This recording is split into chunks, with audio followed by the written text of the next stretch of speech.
And so if it's okay with all of you, I'm just going to kind of jump right into it. And I think I'll begin in the shower, where I write poetry. My fingers drip cursive words across the tiles that lift off like skinless water balloons and drift around my home. I stick my head in them several times a day, get my scalp wet, meditate. I write poems with crushed soda cans on their tires and trading cards in their spokes.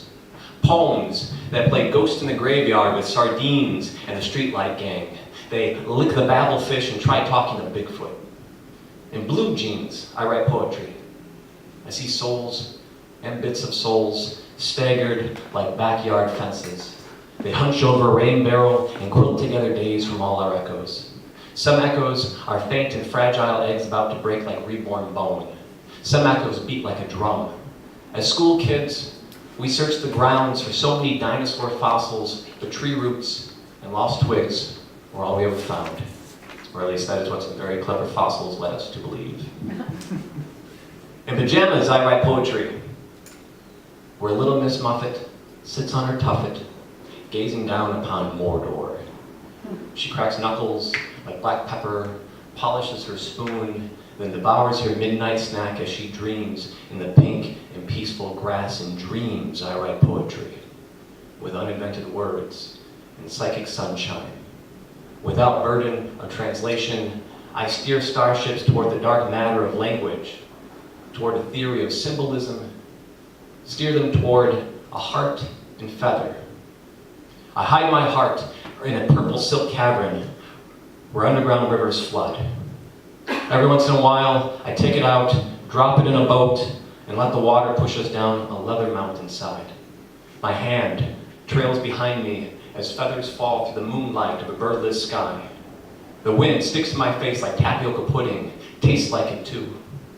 And when I feel young once again, I carry my heart and boat back up the mountain, wait inside until the next season of floods. I have long since stopped returning to the cave. Forgot the mountain by folding up its map until it disappeared between my fingers.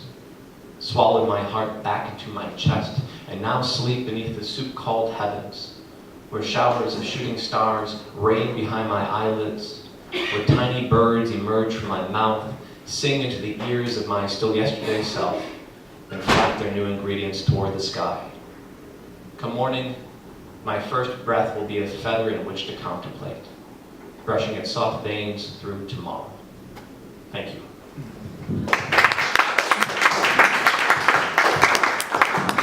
Just going to adjust this a little bit. Yep. As mentioned, I'm Nate Reed. I live in Madison, and I have a background in theater, so I write poetry, but of course perform a lot of spoken word. I won't be doing quite as many of my usual spoken word pieces tonight, which I'll explain in a moment here, but before I kind of veer off in a different direction, I'm going to squeeze in one more of my spoken word regulars, just to kind of, pull us all together a little bit. So this is called We the Firefly, kind of a request by Sarah. Tonight, we are all unraveled, our lives pulled, exposing the accordion that blooms from the fragile bonds of our paper doll folds. We realize we are time travelers, lovers and killers, telepaths and dumb-luck dreamers. I am my father and my unborn son. I'm the woman on the bus, the child in her arms, the driver cussing to himself as his pancreas flinches against each pothole. And the universe reveals to us how we are the most unlikely of every fat truth. And the walls we climb daily are laden with false bricks that can be pushed in like a button, unlocking doors that lead to new space. But even there, we get the feeling we have been here before, over and over and over. Somewhere in a rundown apartment, there's an ancient prince. He's on his 17th life. He doesn't understand where he is, the noise in the street, or why these coliseums are dripping from his eyes. There's a sparrow resting her wings. She's the embodiment of short and sweet. And every day she's pretty sure that you and me and this whole damn world is something she dreamt up last night in her sleep. We are loopers, rabbit hole divers, matrix upon matrix. There is the illusion we are each an individual essence, when in truth we share one soul, and it is a firefly caught between the canvas and the paint, and it floats across this portrait of existence, filling each life as it does so. Meaning someday, somehow, you will be the person sitting next to you. Some way, some life, you will see yourself from across the room. Trust me, for I have been you. I have smiled all your smiles. Your hearts pump my blood. Our pulses are the waves. Humanity, the moon, I have been you. You are loners and regretters. Heavily you sit, without a dream to hold your hand.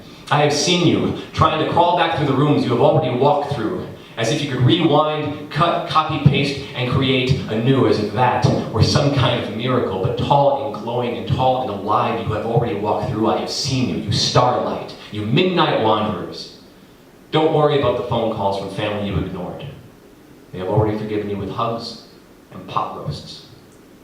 Don't worry about the dead friends who visit your dreams again and again. They're not tormented or lost. It just means you love them so much more than the time they were given. For you are them and they are you. I have been you. Do not fester in a heap of sour love gone wrong, but rise above it so opportunities may find you. If you have hurts at the bottom of your heart, do not go looking at them through the bottoms of your drinks. Reach down, take them in your hands, crumble them to pieces and toss them up to the heavens that swallow everything yet say nothing. Because this life is a moving cliff. And the day we were born was the day we let go. So unclench your fists. Learn to make music with the air around your fingertips. The only moment is right here, right now, and right here, right now. You'll find every other moment. Be a moment. Be the wind that blows through the cemetery where children play. Be the relief in somebody's smile at the end of the day. Be these words, if they are no longer mine. Be soft lips for the springtime. Be boogie-woogie jazz and soul. Be boogie-woogie jazz and soul. When something wrong is going down, be the voice that yells, no! Be the sun! Be the moon! Be a cry for a cry and a truth for a truth. Tonight, unravel with me. You are free. Me, I have been you. I have seen you without a dream to hold your hand, so hold my hand. And we, the firefly, will flow out a new path, resting now and then on the canvas, absorbing rich paint, for I have been you. When I look around this room and stare into your faces, I know you have been me too. Thank you.